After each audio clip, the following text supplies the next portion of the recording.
দর্শক, মিরপুরের রূপনগরের যে অগ্নিকাণ্ডের ঘটনা ঘটেছে তার সর্বশেষ পরিস্থিতি যদি আপনাদের জানাতে চাই, ২৪ ঘন্টা পার হয়ে গেল কিন্তু এখনও আগুন নিয়ন্ত্রণে আসেনি।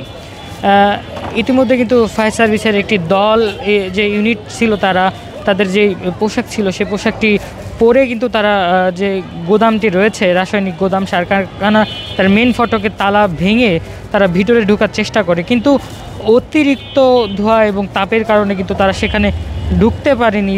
তার আগে আমরা দেখেছি সমাজ কল্যাণ মন্ত্রণালয়ের উপদেষ্টা এখানে এসেছেন, তিনি কথা বলেছেন সাংবাদিকদের সঙ্গে। এই সার কারখানা সহ যেসব অবৈধ কারখানা রয়েছে ঢাকার মধ্যে, সেগুলো ঢাকা থেকে তাদের বিরুদ্ধে ব্যবস্থা নেওয়ার কথা বলেছেন এবং ঢাকা থেকে সার কারখানাগুলো ঢাকার অন্যত্র নেওয়ার কথাও বলেছেন। কিন্তু তিনি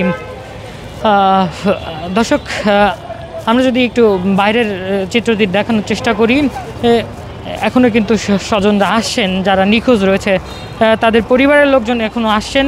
এক্সট্রিম মশার কয়েল প্ল্যান্ট ফাইবার দিয়ে তৈরি, তাই সহজে ভাঙে না, সুগন্ধিযুক্ত ও নিরবিচ্ছিন্নভাবে জ্বলে। ডেঙ্গু, চিকুনগুনিয়া বাহি সহ যে কোনো মশার বিরুদ্ধে দেয় এক্সট্রিম সুরক্ষা। এখানে আমরা রাস্তার বাইরে দেখছি বেশ ভলেন্টিয়াররা কাজ করছেন, বিউবিটির শিক্ষার্থীরা কাজ করছেন এবং কাজ করছেন আপনার বিএনসিসি সদস্যরা, তাছাড়া আইন শৃঙ্খলা রক্ষাকারী বাহিনীর সদস্যরা রয়েছেন।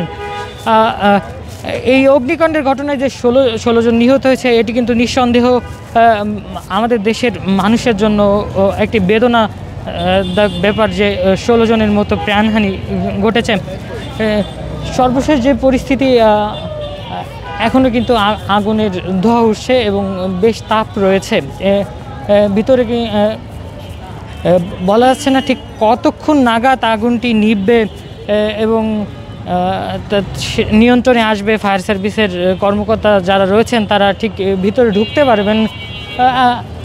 এই ছিল দর্শক মিরপুরের অগ্নিকাণ্ডের ঘটনার সর্বশেষ। এতক্ষণ যাবত সঙ্গে ছিলাম কাজী আল তাজরিবিন। কালের কণ্ঠের সঙ্গে যুক্ত থাকার জন্য ধন্যবাদ।